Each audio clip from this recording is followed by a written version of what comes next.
Hello guys, അപ്പം നമുക്കിന്ന് വള്ളിയൂർക്കാവ് പോയാലോ?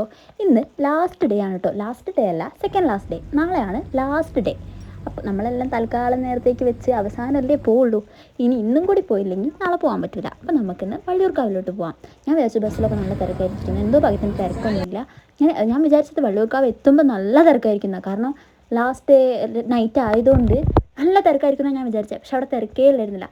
പിന്നെ ഗേൾസിന് ഏറ്റവും കൂടുതൽ താല്പര്യമുള്ള സംഭവം എന്താ? കമ്മൽ കണ്ടു കഴിഞ്ഞാൽ നമ്മളെല്ലാവരും അവിടെ ഫ്ലാറ്റ് അല്ലേ ഗൈസ്. അത് കഴിഞ്ഞാൽ നമുക്കെന്താ, മുളക് ബജി, കോളിഫ്ലവർ ബജി. ഓ, ഇവിടേക്കാണ് ഞാൻ ശരിക്കും വീണ് പോകുന്നത് ഗൈസ്. ഉത്സവത്തിനൊക്കെ പ്രത്യേകിച്ച് പോകുന്നതേ തിന്നാനാണ് ഗൈസ്. ഞാൻ പ്രത്യേകിച്ച് കോളിഫ്ലവർ ബജി, മുളക് ബജി, ഇത് രണ്ടും കിട്ടിയില്ലെങ്കിൽ പിന്നെ ഞാൻ കാവിലേക്ക് പോവുകയില്ല. മെയിൻലി കാവ് പോയാൽ എനിക്ക് വേണ്ടി വാങ്ങുന്നത് ഈ കമ്മൽ, മാല, ഇതൊക്കെയാണ് ഗൈസ്.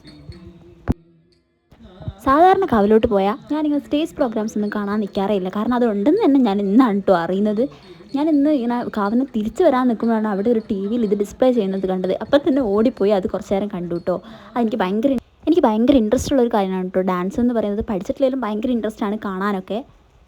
അവിടെ നിന്ന് നേരെ ഞങ്ങളുടെ ചർക്കര കാവിലോട്ട് വന്നു. ചർക്കര കാവിൽ നിന്ന് ഗാനമേളയൊക്കെ ഉണ്ട്. പിന്നെ എല്ലാ ഉമ്മമാർക്കുള്ള പ്രത്യേക പരിപാടിയാണല്ലോ ഈ മൺചട്ടി അല്ലെങ്കിൽ ഇരുമ്പിൻ്റെ ചട്ടി. ഇതൊക്കെ കാവിൽ പോയാൽ വാങ്ങുന്നത്. വില ലാഭമൊന്നുമില്ല, എന്നാലും അവർക്കത് അവിടെ നിന്ന് വാങ്ങിയില്ലെങ്കിൽ ഒരു സമാധാനം കിട്ടും. അങ്ങനെ അവിടുന്ന് ഞങ്ങൾ തിരിച്ചു പോയി.